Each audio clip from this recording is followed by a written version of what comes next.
Have you ever heard a story so strange, so baffling, that it sounds like it's straight out of a horror movie? Today, we re-diving into one of history's greatest unsolved mysteries, the lost colony of Roanoke. Fasten your seatbelts because this is a wild ride back in time. Picture this. It's the late 16th century. England, under Queen Elizabeth I, is eager to establish a foothold in the New World, to compete with the Spanish. Sir Walter Raleigh, a dashing courtier and explorer, is the man for the job. After a couple of exploratory trips, he organizes a serious attempt to plant a permanent English colony in North America. In 1587, more than 100 men, women, and children, led by Governor John White, set sail for the Chesapeake Bay. Their mission? To build a new life, a new England, across the vast Atlantic. But right from the start, things went wrong. Their pilot, Simon Fernandez, had a different agenda. Instead of taking them to their intended destination on the mainland, he forced them to land on Roanoke Island, off the coast of modern-day North Carolina. This was the site of a previous failed military expedition, and tensions with the local Native American tribes were already high. Not the best start, right? Despite the setback, the colonists tried to make the best of it. They repaired the old fort and cottages. Life was tough. They were in an unfamiliar land, with dwindling supplies and strained relations with the local tribes, like the Croatoan and the Secatan. But there was a glimmer of hope. On August 18, 1587, Governor White's daughter, Eleanor Dare, gave birth to a baby girl named Virginia Dare.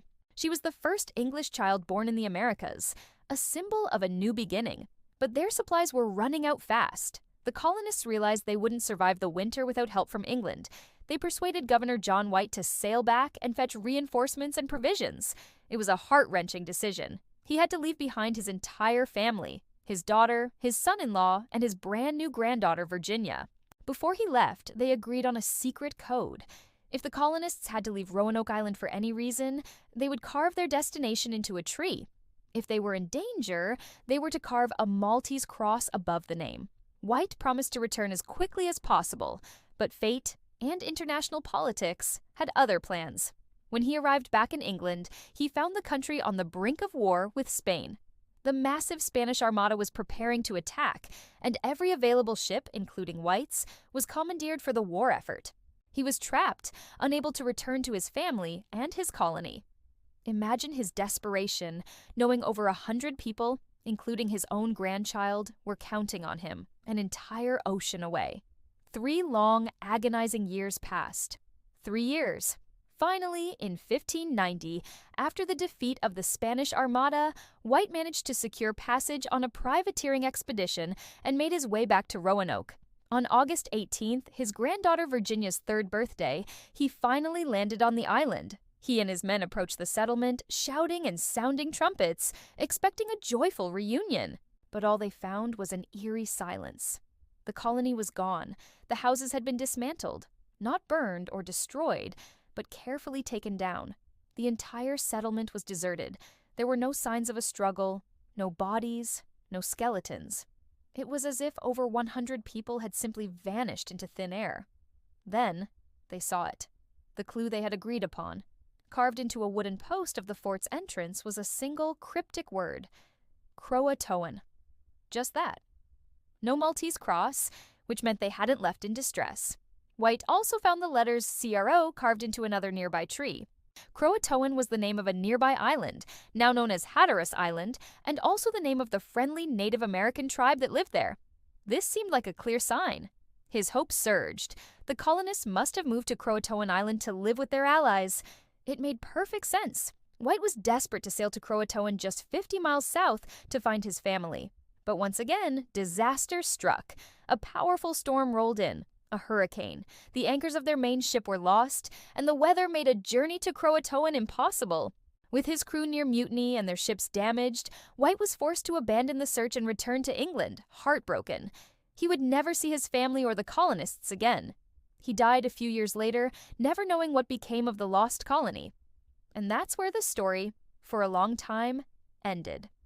The fate of the 117 men, women, and children of Roanoke became a ghost story, a legend whispered for centuries.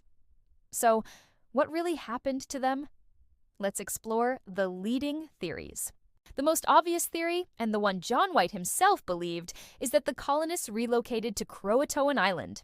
They may have integrated with the Croatoan people, marrying into the tribe and adopting their way of life. There's some compelling evidence for this. Later explorers in the 17th and 18th centuries reported encountering Native Americans with gray eyes and knowledge of the English language and Christianity in that area. Some even claim to be descended from the English settlers. In recent years, archaeological work on Hatteras Island, the site of Croatoan, has ramped up. The Croatoan project has unearthed English pottery, tools, and even a sword hilt from the 1500s, all found within a Native American village site. This suggests that at least some of the colonists did make it there and lived among the native population. But there are other, darker possibilities. Another theory is that the colonists were attacked and wiped out by a hostile tribe, perhaps the Secatan, with whom the English had a tense relationship from the earlier expedition. The lack of bodies could be explained if they were taken captive or if their remains were scattered over time. However, the lack of a distress signal, the Maltese Cross, and the fact that the settlement was dismantled, not destroyed, makes a sudden, violent attack seem less likely. Why would they carefully take down their houses if they were under immediate threat? A third theory splits the difference. Perhaps the colony divided into smaller groups. Some might have gone to Croatoan, while another group, as Raleigh himself believed, may have tried to head inland towards their original destination in the Chesapeake Bay area. This theory gained traction when archaeologists, using ground-penetrating radar, discovered a possible location of a second settlement, called Site X, about 50 miles inland. Excavations there have also turned up European artifacts from the right time period mixed with native artifacts. This suggests a small group of colonists may have moved there, attempting to survive away from the coast. And then, of course, there are the more far-fetched supernatural theories. Legends of angry spirits, curses, and even alien abduction have been spun around the mystery. While these make for great campfire stories, there's no real evidence to support them. But it just goes to show how deeply this enigma has captured the public imagination. So, what's the verdict? The most plausible and increasingly supported theory is that the colonists were not lost at all, but rather, they assimilated. They split up, with some joining the friendly Croatoan tribe on Hatteras Island and others possibly venturing inland. They faced a choice: wait for a ship that might never come, or adapt and join the people who knew how to survive in this new world. It wasn't a story of a mysterious vanishment, but a complex story of survival, cultural integration, and adaptation. The word Croatoan wasn't a cryptic mystery. It was an answer that John White, tragically, was never able to follow up on. The real tragedy of Roanoke might not be that the colonists disappeared, but that their story, their journey of becoming part of a new land and a new people, was lost to history for so long, overshadowed by a legend of ghosts and mystery. The search continues today, with archaeologists and historians piecing together the clues, hoping to finally write the last chapter of the Roanoke colony. What do you think happened? Did they move to Croatoan, get attacked, or something else entirely? Let me know your theories down in the comments. I'd love to read them. This is one of those historical mysteries where everyone has a favorite idea. Thank you so much for joining me on this deep dive into the past. If you enjoyed this journey into one of history's greatest unsolved mysteries, please hit that like button. And subscribe to the channel for more explorations into the strange and fascinating stories that time forgot. Ring that notification bell so you don't miss our next adventure. Thanks for watching, and see you next time.